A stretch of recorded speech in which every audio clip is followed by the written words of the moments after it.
माहिती आहे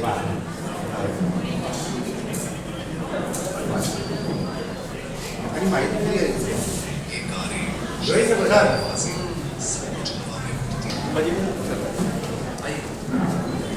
journal of Indian history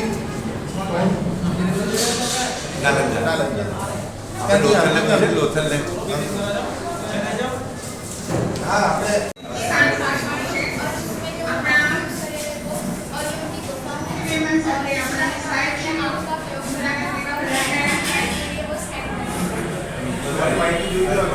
लोग ऐसे रहते यहाँ रहते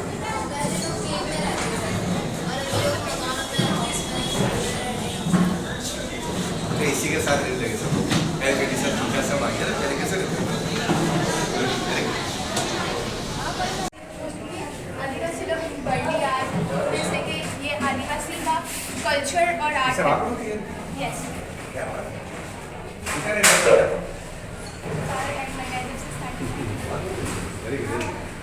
ये कितने साल पहले ये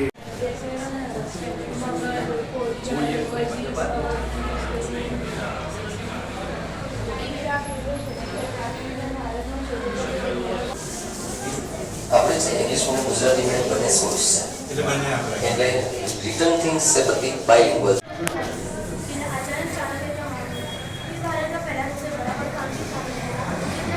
हिंदू साल चंद्रगुप्त रखा था हिंदू साल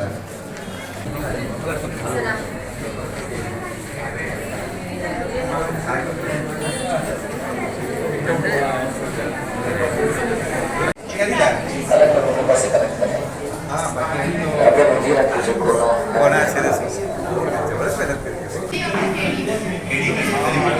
બેટા એક્ટિવિટી ऐसे काटने नहीं पड़ेगा वो भी ले लो क्या करते हैं चंद्र सब बोल रहे हैं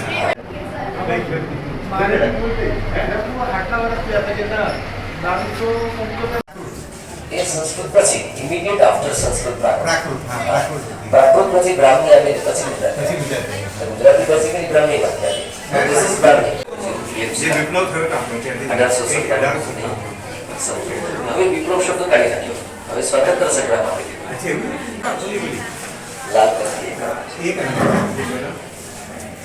यहाँ ये कांग्रेस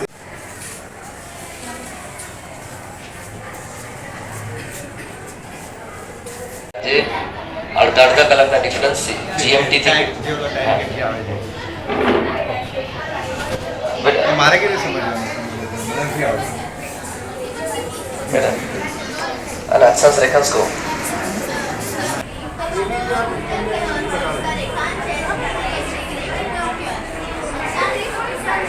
આત્મા સાપેક્ષ પૃથ્વી આખી પૃથ્વીને બે ભાગમાં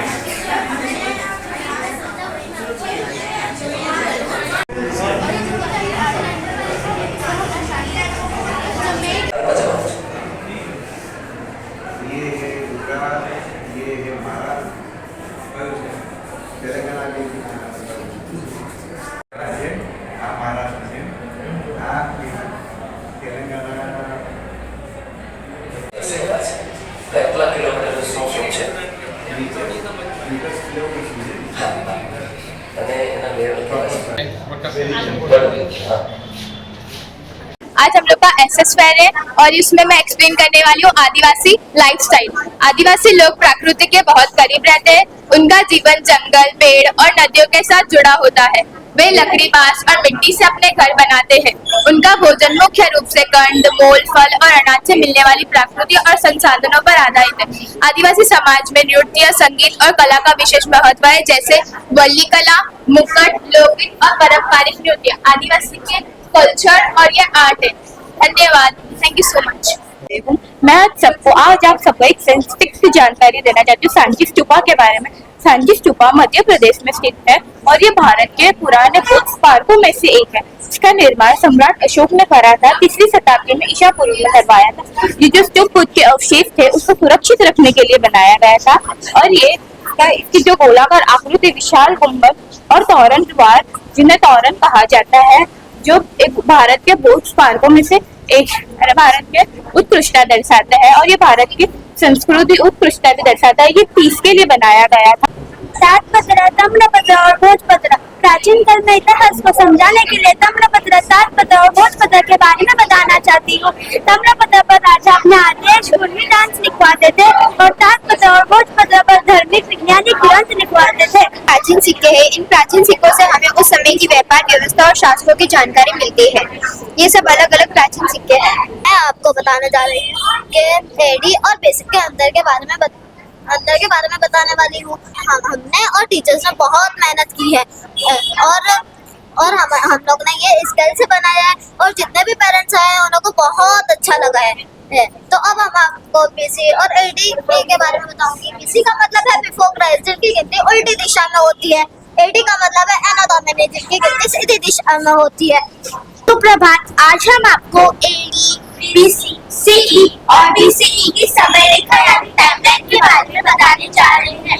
हमारा इतिहास बहुत लंबा है, इसलिए उसे समझने के लिए समय को दो हिस्सों में बांटा गया है, एडी और बीसी। और आधुनिक समय में बीसीई और सीई भी कह सकते हैं। बीसी और बीसी का मतलब सबसे पहले आता है बीसी, जिसका अर्थ है बिफोर क्राइस्ट यानी ईसा मसीह के जन्म से पहले। बीसी का मतलब होता है बिफोर कॉमन एरा। इन दोनों वर्षों में गिनती उल्टी दिशा में होती है, जैसे BC 500, BCE 200, BC 100, BC BCE।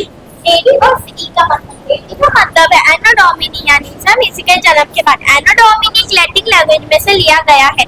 इसी का आधुनिक और गैर धार्मिक रूप है सीई यानी कॉमन एरा। इन दोनों में सामान्य तरीके से बढ़ता है, जैसे AD 500, CE 500, AD 200, CE 200, CE 2025। सबसे महत्वपूर्ण बात, बीसी बीसीई दोनों का मतलब एक ही है। एडी सीई दोनों समान वर्ष दिखाते हैं यानी एक जैसे वर्ष दिखाते हैं। इनके बीच कोई साल शून्य नहीं होता।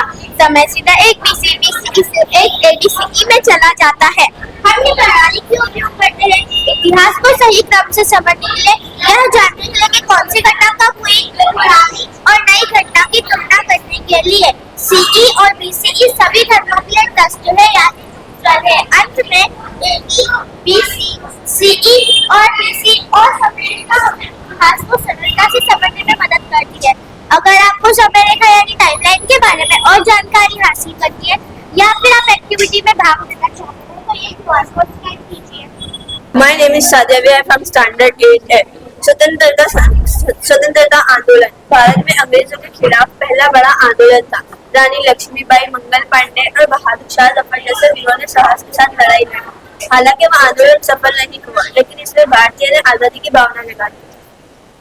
भारतीय राष्ट्रीय कांग्रेस की स्थापना का उद्देश्य भारतीयों को एकजुट करना और उनके अधिकारों के लिए आवाज उठाना था। वह संगठन आगे चलकर आजादी की लड़ाई की मजबूत ताकत बना। Miss Alfina, I am from standard 8। Partition of Bengal, अंग्रेजों ने बंगाल का विभाजन लॉर्ड कर्जन के समय किया था। इसका उद्देश्य भारतीयों को आपस में बांटना पड़ा था। इसके विरोध में स्वदेशी और बहिष्कार आंदोलन शुरू हुआ। इस आंदोलन ने लोगों में देशभक्ति की भावना मजबूत हुई। स्वदेशी एवं बहिष्कार आंदोलन 1905 बंगाल विभाजन के विरोध में शुरू हुआ।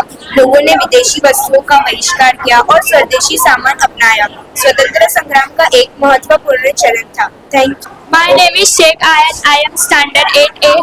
मुस्लिम लीग फाउंड 96। मुस्लिम लीग की स्थापना 1906 में ढाका में हुई थी। इसका उद्देश्य मुस्लिम समुदाय हितों की रक्षा करना था। बाद में यह संगठन भारतीय राजनीतिक में महत्वपूर्ण भूमिका निभाई। जलियांवाला बाग हत्याकांड अमृतसर में हुई थी। जनरल डायर के आदेश पर निहत्थे लोगों पर गोलियां चलाई गई। इस घटना पूरे देश में रोष फैल गई और स्वतंत्रता संग्राम की नई दिशा मिली। Thank you. My name is Aliza. I am from standard 8। Dandi march की शुरुआत 1930 में महात्मा गांधी ने की थी। इस आंदोलन के नमक कानून के विरोध में किया गया था। गांधी जी ने साबरमती आश्रम से दांडी तक पद यात्रा कर नमक कानून तोड़ा। इस आंदोलन के लोगों को अहिंसा और सत्याग्रह का मार्ग दिखाया और स्वतंत्रता आंदोलन को मजबूत बनाया। भारत छोड़ो आंदोलन की शुरुआत 1942 में महात्मा गांधी ने की थी। इसका नारा था करो या मरो।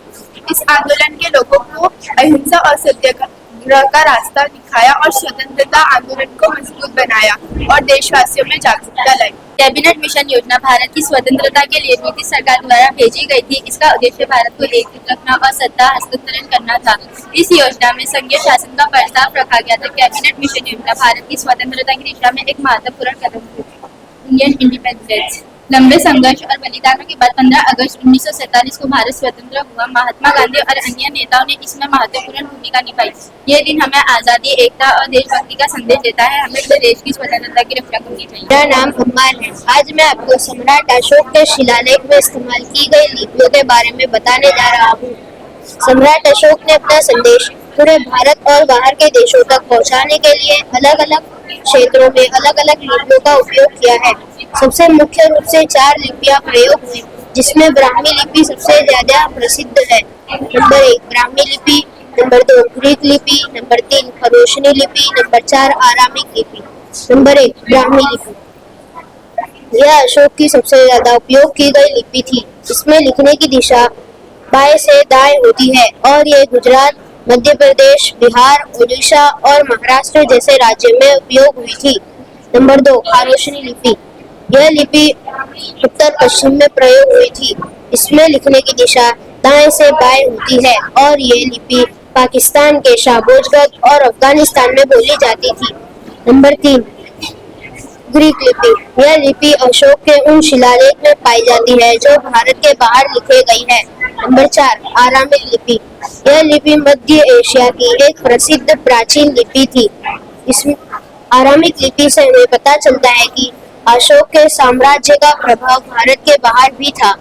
जहाँ आ रहा है। मेरा नाम पठान जन्नत है। मैं धोरण 8 में पढ़ती हूँ। क्या आपको पता है पृथ्वी की आंतरिक परतें कैसी होती है? क्या आपको पता है पृथ्वी अंदर से कैसी है? नहीं पता, चलो हम बताते हैं। आज हम जानकारी लेंगे पृथ्वी की आंतरिक परतों के बारे में। पृथ्वी की आंतरिक परतें। पृथ्वी की मुख्य 3 रूप से आंतरिक परतें होती है, जिनको और भी उपभागों में बांटा जाता है। नंबर 1 पपड़ी क्रस्ट, नंबर 2 मेंटल मध्यस्तर, नंबर 3 कोर। नंबर 1 पपड़ी क्रस्ट। यह पृथ्वी की सबसे ऊपरी और सबसे पतली परत है। इसमें हम रहते हैं। इसके मुख्य 2 प्रकार है। नंबर 1 महाद्वीपीय पपड़ी जमीन के नीचे, महासागरीय पपड़ी समुद्र के नीचे। नंबर 2 मेंटल मध्यस्तर। यह पपड़ी के नीचे होता है और यह पृथ्वी के आयतन का सबसे बड़ा हिस्सा होता है। यह गर्म चट्टानों से बना हुआ होता है, जिससे टेक्टोनिक प्लेटें चलती है। इसके मुख्य 2 प्रकार है। नंबर 1 ऊपरी प्लेट और नंबर 2 निचला मेंटल। नंबर 3 कोर, सबसे भीतरी परत। यह पृथ्वी का एक केंद्र है। यह बहुत गर्म होता है। इसके मुख्य 2 प्रकार है। नंबर 1 बाहरी कोर, आउटर कोर। यह पिघली हुई लिक्विड अवस्था में होता है। नंबर 2 आंतरिक कोर, इनर कोर। यह ठोस सॉलिड अवस्था में सबसे गर्म होता है। ये हमने जानकारी ली पृथ्वी के आंतरिक परतों के बारे में। अब हम पृथ्वी के 4 प्रमुख आवरणों की जानकारी लेते हैं। नंबर 1 जलमंडल, नंबर 2 स्थल मंडल, नंबर 3 जीव मंडल, नंबर 4 वायुमंडल। जलमंडल।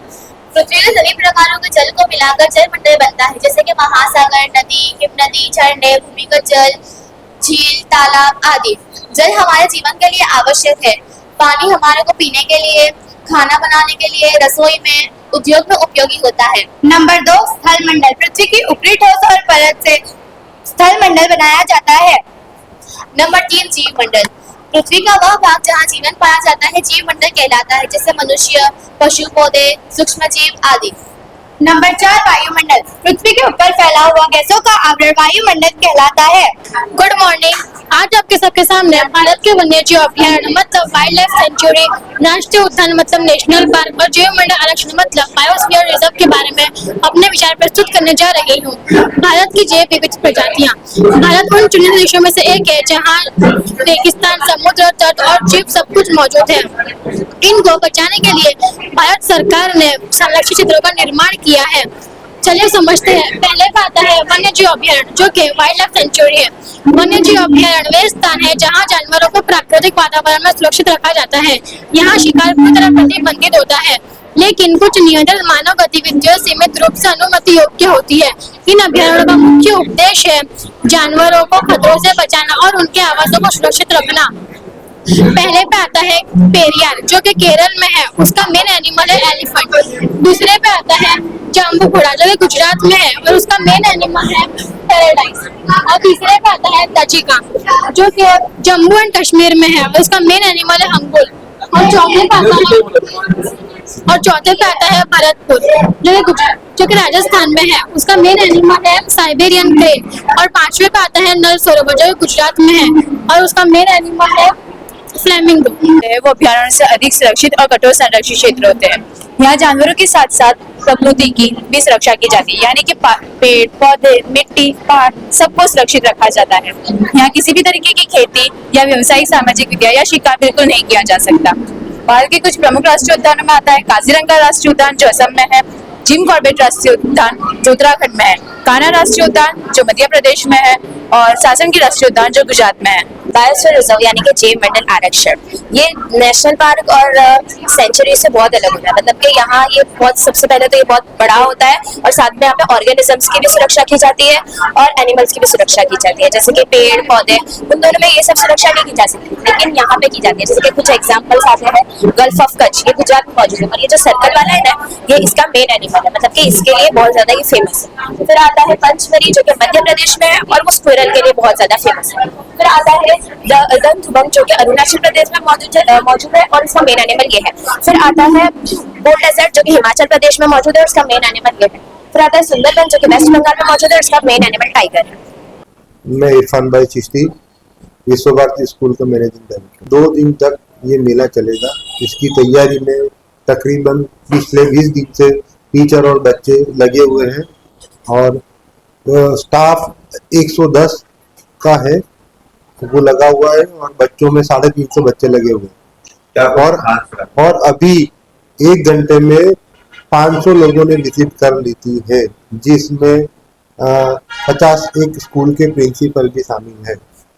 खास बात ये है कि साइंस मेला होता है, सोशल साइंस का ये यूनिक कॉन्सेप्ट है और वो कॉन्सेप्ट गुजरात में और इंडिया में ये पहली बार आया है। डे टू डे हम जो भी ऑफिस में जाते हैं और डेली वर्क में जितनी चीज़ों का हमारी को ज़रूरत होती है वो पढ़ाई में आती है, मगर वो चीज़ को हम ध्यान नहीं दे पाते। तो बच्चों को जो इसमें एग्जाम्पल के भाई विधानसभा का क्या, संसद किस तरह होनी चाहिए, उसमें बड़ी कुर्सी किसकी होती है, उसकी साइज क्या होती है, इस तरह का एमएलए का क्या रोल होता है, स्पीकर क्या रोल होता है, चुटाइला पक्ष में बड़ा प्रधान होता है तो राष्ट्रपति का रोल वो क्यों बड़ा होता है, ये सब चीज़ें जो टेक्स्ट बुक में वो इसमें बताई जाती है और बताई हुई है। तो वो बच्चों के लिए और समाज के लिए बहुत अच्छा है और इजी। आज खास विश्व भारती स्कूल के द्वारा एक सोशल साइंस फेयर का आयोजन किया गया है और मैं खुद को नसीबदार मानता हूँ कि मुझे भी एज ए गेस्ट यहाँ बुलाया गया है। आज के साइंस फेयर में सबसे बड़ी बात यह है कि बच्चों और शिक्षक और ट्रस्टी सब में मिल के एक यूनिक कंसेप्ट लेके आए और दैट इज उसको बोलते हैं कि लर्निंग बाय एक्टिविटी। यानी बच्चे ने खुद बहुत सारे मॉडल बनाए हैं अलग अलग टॉपिक पे जो उनको पढ़ाई में आते हैं और ये ऐसे मॉडल है कि जो हमारे लोगों के लिए डे टू डे लाइफ में भी बहुत जरूरी है। जैसे मैं आपको एग्जाम्पल के दौर में कहूँ मैं तो ट्रैफिक रूल्स भी यहाँ बहुत अच्छी तरह से बताए गए। कॉन्स्टिट्यूशन, तो अपना कॉन्स्टिट्यूशन किस तरह से करता है काम, अपने पिलर्स क्या है, विविधता में एकता यानी यूनिटी इन डाइवर्सिटी। तो यूनिटी इन डाइवर्सिटी में क्या है कि यहाँ अलग अलग स्टेट के बच्चे वो खुद ही वो वेशभूषा में बैठ के अपने को समझाते कि उस स्टेट की लैंग्वेज भी बताते हो और स्टेट में क्या खासियत है। तो इसी तरह ऑलमोस्ट 30 to 40 जितने एग्जीबिशन रखे गए और इसे यूनिक इनिशिएटिव मैंने मेरी स्पीच से पहले ही बोला कि ना भूतो ना भविष्य थी ना मैंने पास्ट में कभी ऐसा देखा है। साइंस तो अपने देखे होंगे, मैथमेटिक्स के भी देखे, लेकिन सोशल साइंस यानी एक नागरिक के आपके हक जो है, आपके राइट्स है वो भी दिखाया गया आपको, अपना ज्योग्राफी, अपना इतिहास, ये सब चीजें एक ही जगह। और जो प्रेजेंटेशन मेथड जो है वो टोटल यूनिक है। यानी आप हर एक जगह आप जाओगे तो कुछ ना कुछ ऐसी एक्टिविटी रखिएगी कि आप इन्वॉल्व हो जाओगे अंदर और आप भी एज ए विजिटर अगर इन्वॉल्व होकर आप भी सीखोगे। तो ऐसा नहीं है कि खाली कोई भाषण दिया गया है या फिर खाली कुछ दीवार पर रख के कुछ आपको देख, ऐसा नहीं है। हर टॉपिक पे खुद कुछ उन्होंने यूनिक इनिशिएटिव ली है। जैसे मैं बात करूं तो अपना ज्योग्राफी में रेखांश और कर्क तो सब दिखाया है, तो वहां भी आप खुद देख सकते हो लॉन्गिट्यूड कैसे दिशा होता है, नॉर्थ पोल कहाँ है, साउथ पोल कैसा है। तो जिनको ज्योग्राफी नहीं आती उनको भी आ जाएगी भी कैसे करना। तो हर एक में कुछ न कुछ नया आइडिया लेके आए। और मैं सही में विश्व भारती स्कूल की पूरी टीम को, हमारे बाबा साहब है, राजू भाई है, फिर मजेटिया साहब है, पूरी टीचर, उनको मैं बधाई देना चाहता हूँ। और मेरा तो क्लियर मानना है कि बाकी सब स्कूलों को भी इसमें पार्टिसिपेट करना चाहिए। और अगर जो सिलेबस में जो आता है वही पढ़ाई आपको लर्न किए बिना, यानी एजुकेशन का पर्पज यही है कि भी आप सोचो, आपको विजन ब्रॉड करो, खाली लर्न मत करो। जो मगअप जो किया जाता है स्कूलों में और जो अभी जो आउटपुट जो बच्चों का आता है वो बहुत ही निराशाजनक होता है। तो ऐसी चीजों से बच्चे खुद सीखेंगे, अपने पेरेंट्स को भी बताएंगे और रियल एजुकेशन का जो पर्पज है वो भी सब होगा। देखिए आज सोशल साइंस फेयर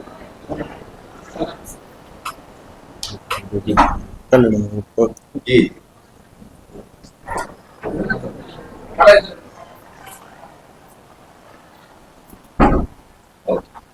फिर से करो। शाहपुर में सोशल साइंस फेयर का आयोजन किया गया था और ये एक यूनिक आइडिया है जो आज तक शायद नहीं हुआ है कहीं पे भी। बहुत सारे फेयर होते हैं अलग अलग, मगर सोशल साइंस रिलेटेड ये फेयर नहीं हुआ। इन जनरल क्या होता है कि चलो सोशल साइंस में हिस्ट्री तो कई बार राजाओं की कहानी की वजह से थोड़ी इंटरेस्टिंग बन जाती है, मगर ज्योग्राफी जो है और सिविक है और इकोनॉमिक्स, ये पर्टिकुलरली थोड़ी बोरिंग सब्जेक्ट होते हैं। इनको एक्टिविटी के थ्रू बताना ये अपने आप में एक चैलेंज है और उस चैलेंज को विश्व भारती स्कूल के मैनेजमेंट, इरफान बाबा साहब, राजू भाई की डायरेक्शन में यहाँ के प्रिंसिपल, यहाँ के सुपरवाइजर्स और सारे स्टाफ और बच्चों ने मिलकर बहुत अच्छे से इसको प्रेजेंट किया। और ये मैं खास ये कहूँगा कि जो भी स्कूल्स देख रही है, जो भी बच्चे देख रहे हैं, जो पेरेंट्स देख रहे हैं, उनको जरूर आना चाहिए, क्योंकि जो हमने पढ़ाई की थी वो एक वक्त में सिर्फ नॉलेज बेस्ड ही थी, मगर प्रैक्टिकली इसको कैसे यूज किया जाए ये यहाँ पे बताया गया है। तो जरूर से आना चाहिए ताकि जो बोरिंग लगने वाले सब्जेक्ट कितने इंटरेस्टिंग है ये हमको पता चले। आज जो ये प्रोग्राम बच्चों के लिए विश्व भारती स्कूल में हुआ, सोशल साइंस फेयर, एक नया प्रयास है कि जो सब्जेक्ट इकोनॉमिक्स और सिविक्स, हिस्ट्री को लेकर एग्जीबिशन हुआ, एक बच्चों में मैंने देखा कि बहुत ही इंटरेस्टिंग होकर बच्चे बराबर देख भी रहे थे और उसको सब्जेक्ट को समझने की कोशिश भी कर रहे थे। और ऐसी चीज़ें बच्चों को कॉन्सेप्ट सब्जेक्ट का क्लियर करने में बहुत ही महत्वपूर्ण होती है। और बच्चे रट्टा मार या सिर्फ टेक्स्ट बुक की वजह से सीखने के बजाय जब मॉडल्स बनाते हैं तो लर्निंग बाय डूइंग का जो कॉन्सेप्ट है उस पर वो अमल करते हैं और ये अमल की वजह से उनका जो कॉन्सेप्चुअल नॉलेज है वो बहुत सॉलिड होता है। ऐसी पहल दूसरे स्कूलों में भी होनी चाहिए, हर स्कूल में होनी चाहिए, बिल्कुल होनी चाहिए, क्योंकि हर एक स्कूल को अपना बच्चों को नॉलेज देने के लिए या नॉलेज को कॉन्क्रीट बनाने के लिए ये चीज़ें हमेशा करनी चाहिए। એવું માનતા હતા કે બંને પિતા પુત્રી હતા, મહાત્મા ગાંધી ને ઇન્દિરા ગાંધી।